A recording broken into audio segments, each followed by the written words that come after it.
욥기서 25번째 시간입니다. 오늘 말씀은 욥기 28장 1절부터 28절 말씀입니다. 12절부터 14절 말씀을 합독하고 욥기 28장 전체를 보도록 하겠습니다. 그러면 욥기 28장 12절부터 14절 말씀을 한 목소리로 합독하겠습니다.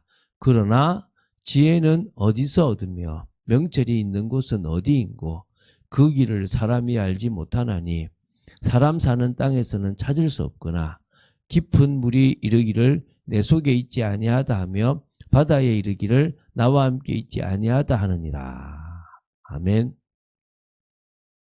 우리가 이 욥기 28장을 보면 욥이 이어서 계속 하는 말처럼 보입니다. 그래서 사실은 이 우리가 좀 주석이나 이렇게 이런 부분을 참고하지 못하면 이게 그냥 욥이 했던 말 중에서 이어져 가는 걸로 보게 됩니다. 그런데 이걸 좀 연구해 보면 이것은 욥기 28장은 일종의 삽입한 내용으로 저자가 의도를 가지고 집어넣은 겁니다. 그러니까 욥과 욥의 친구들과의 변론이 이제 맞춰진 상태에서 욥기서의 등장 인물과는 관계없는 바로 이 저자가 지혜에 대해서 이 부분을 삽입해서 그 지혜가 이렇다라고 이렇게 노래 부른 그런 부분이라고 보시면 됩니다. 근데 이게 이제 어떤 의미에서는 욥기서 전체 흐름을 좀 이렇게 차단하는 듯한 그런 느낌이 들기도 하지만 여기서 이것을 집어넣은 이유가 있다라고 합니다. 그게 뭐냐면 지혜의 문제를 좀 정리해야 된다는 겁니다. 그러니까 욥과 세 친구들 사이에서 논쟁은 지혜가 어떤 성격을 가지고 있고 어디서부터 시작됐는가에 대해서 이렇게 논쟁을 합니다. 한마디로 지혜의 어떤 그런 부분들이 어떤 뭐 우리가 지금까지 뭐 그 좀 전통으로 전성으로 내려온다라고 가르치는 이렇게 욥의 친구들이 있는 반면에 욥은 그 지혜가 어디 없다라고 이제 논박을 하는 겁니다.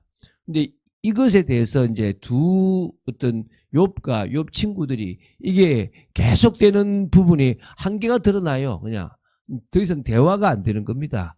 그래서 이 지혜가 어디서부터 왔고 이 뭘 지혜라 하는지에 대한 것들을 조금 알려주기 위해서 이 부분을 지금 이렇게 기록했다고 보시면 됩니다. 그래서 이 욥기서를 쓴 저자가 이 지혜에 대한 찬가를 삽입해서 지혜의 문제를 좀 정리하고요.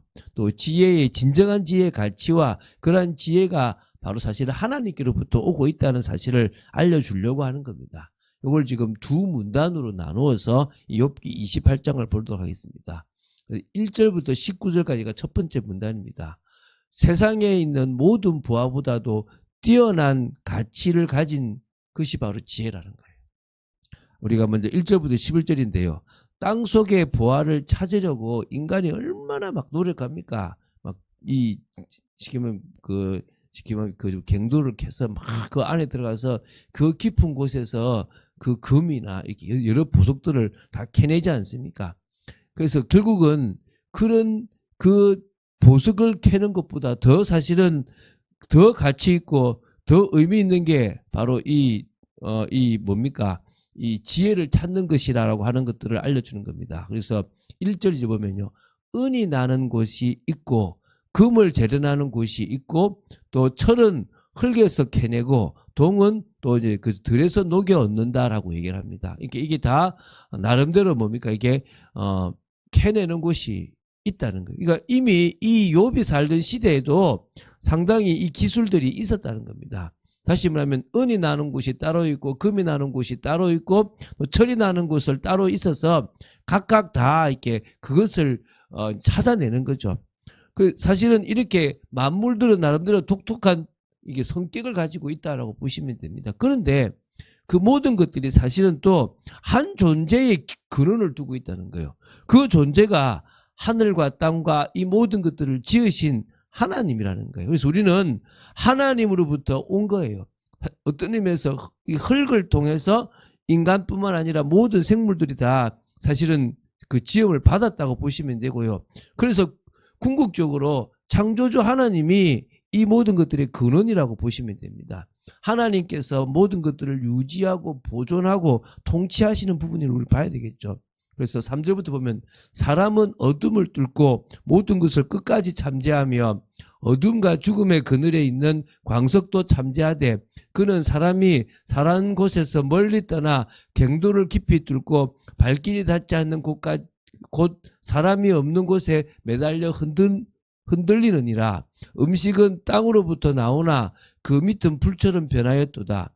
그 돌에는 청옥이 있고 사금도 있으며 그 길은 솔개도 알지 못하고 매의 눈도 보지 못하며 용맹스러운 짐승도 밟지 못하였고 사나운 사자도 그리로 지나가지 못하였느니라. 사람이 굳은 바위에 손을 대고 산을 뿌리까지 뒤엎으며 반석에 수로를 터서 각종 보물을 눈으로 발견하고 누수를 막아 스며 나가지 않게 하고 감추어져 있던 것을 밝은 대로 끌어내느니라. 그러니까 광물 하나를 끄집어내기 위해서 그 보물을 끄집어내기 위해서요. 깊은 곳으로 솔개도 모르고 매도 모르고 막 사나운 사자도 모르는 곳으로 들어가서 막 땅 밑으로 더 깊이 산내 뿌리까지 들어가 가지고 한다는 거예요. 왜죠? 그 가치를 아니까. 보석의 가치를 아니까 광물 하나를 끄집어내면은 일평생을 먹고 살 만한 그게 되니까 그거 하나를 얻기 위해서 막 노력한다는 거예요. 그래서 3절에 사람이 어둠을 뚫고 모든 것을 끝까지 탐지하며 어둠과 죽음의 그늘에 있는 광석도 탐지한다. 아주 깊은 땅곳에 들어간다 이 말이지 않습니까? 이미 이때 이런 기술이 있었다는 거예요. 4절에 그 사람이 사는 곳에서 멀리 떠나 갱도를 깊이 뚫고 발길이 닿지 않는 곳 사람이 없는 곳에 매달려 흔들리는 것은 사람이 광석을 채굴하기 위해서 땅속 깊은 갱도를 밧줄을 타고 내려간다 이 말이에요.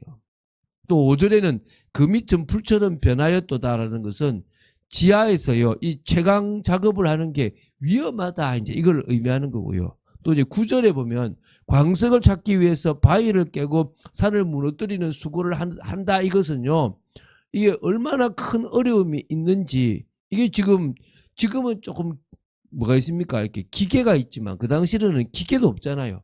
직접 사람이 그걸 다 한다고요. 얼마나 어렵겠습니까? 근데 그걸 한다는 거예요. 뭐요? 가치를 아니까. 근데 그것보다 더 가치가 뭐다? 이 바로 지혜라는 거예요. 이제 12 보겠습니다. 그러나 지혜는 어디서 얻으며? 그래 광물은 그 땅 밑에 있는다고 하자. 근데 지혜는 어디서 얻으며? 명철이 있는 곳은 어디냐? 그 길을 사람이 알지 못하나니 사람 사는 땅에서는 찾을 수가 없구나. 깊은 물이 이르기를 내 속에 있지 아니하다 하며 바다가 이르기를 나와 함께 있지 아니하다 하느니라. 어찌 보면 욥이 말한 것처럼 못 찾는 게 당연한 거 아니냐. 어디 있냐. 지혜는 하나님께 속해 있거든요. 사람은 찾을 수가 없다는 겁니다. 그래서 이제 15절부터 19절에 지혜가 세상의 어떤 부하와도 비교할 수 없는 우월한 것을 이제 강조하거든요. 자, 15절 읽겠습니다.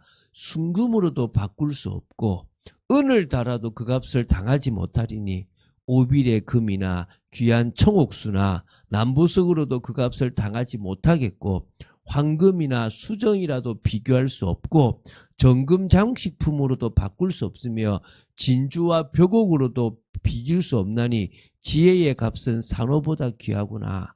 구수의 황옥으로도 비교할 수 없고 순금으로도 그 값을 헤아리지 못하리라. 여러분 지혜가 전부예요. 뭐냐? 지혜가 있으면요 광물을 캐낼 수 있습니다. 지혜가 있으면요 다른 사람들은 노력해야 되지만 노력하지 않고도 돈을 벌 수 있습니다. 지혜가 있으면요 모든 것에 위에 있을 수 있습니다. 지혜가 있으면 이 세상을 살아가는 가장 가치 있는 인생이 되어질 수 있습니다. 그 지혜보다 더 뛰어난 게 없다는 거예요. 근데 사람들은 지혜는 당연한 걸로 생각되는 거예요. 공기는 당연한 걸로 생각되는 거예요. 그냥 뭐요? 나는 육신적으로 보이는 거 그 가치만을 추구하려고 하는 겁니다. 그리고 의미 없습니다. 우리는 지혜를 추구합시다. 그 지혜는 그리스도 안에 있습니다. 그 예수 그리스도는 만유이고 만유 안에 계십니다. 그래서 그리스도를 안다는 것은 모든 것을 다 아는 것입니다. 여러분 그리스도를 알기 위해서 더 겸손하게 주님을 바라봐야 됩니다. 나 그리스도 깨달아서 다 안다. 착각입니다. 우리는 주님이 알려주시는 수준에서 알 수 있습니다. 주님이 우리를 깨워주셔야만 아는 겁니다. 여러분 정말 그 무엇보다도 지혜를 사모해서요. 여러분이 하는 행동 또 저도 하는 행동이 이건 안 되겠다 싶은 거는 빨리 버리고 더 주님 앞에 주님의 인정을 받는 주님이 대성아 너는 됐다라고 말할 정도의 사람이 되어지길 바랍니다. 두 번째는요. 자 우리 20절부터 28절까지가 두 번째 문단입니다. 지혜는 오직 하나님 안에서만 찾을 수 있다라는 겁니다. 20절 보겠습니다. 그런즉 지혜는 어디서 오며 명철이 머무는 곳은 어디인가? 의문을 제시하죠. 자 21절 22절입니다. 모든 생물의 눈에 숨겨졌고 공중의 새에게 가려졌으며 멸망과 사망도 이르기를 우리가 귀로 그 소문은 들었다 하느니라. 다 생물들에게는 없어요. 그래서 결국 하나님이 그 길을 아시며 있는 곳을 아시나니. 할렐루야. 얼마나 감사합니까? 우리가 하나님을 믿어서 얼마나 감사합니까? 하나님만의 지혜의 원천을 아시고 오직 하나님께서만 그 지혜를 얻는 방법을 가질 수 있다 그럽니다. 이는 그가 땅 끝까지 감찰하시며 온 천하를 살피시며 바람의 무게를 정하시며 물의 분량을 정하시며 비 내리는 법칙을 정하시고 비구름의 길과 우레의 법칙을 만드셨음이라. 그때에 그가 보시고 선포하시며 굳게 세우시며 탐구하셨고. 그렇지 않습니까? 다 정했다는 겁니다. 또 사람에게 말씀하셨도다. 보라 주를 경외함이 지혜요 악을 떠남이 명철이니라. 여러분 주를 경외하시기 바랍니다. 그게 지혜입니다. 또 악을 떠남이 명철입니다. 우리가 왜 악에 있으면 안 되느냐. 여러분 목회자도요. 악에 거하면 명철을 잃어버리는 거예요. 그 정말 하나님이 쓰신다고 하는 사람도 악을 떠나버리면요. 명철이 떠나는 겁니다. 하나님께서 아무한테나 다 이 지혜와 명철을 주시는 게 아닙니다. 주를 경외하고 주님의 말씀에 순종하는 뭘로요? 믿음으로 순종하는 사람. 그 사람에게 주시는 겁니다. 오늘 그것만큼 우리가 이 지혜를 얻는 게 어렵다는 사실을 기억하시기 바랍니다.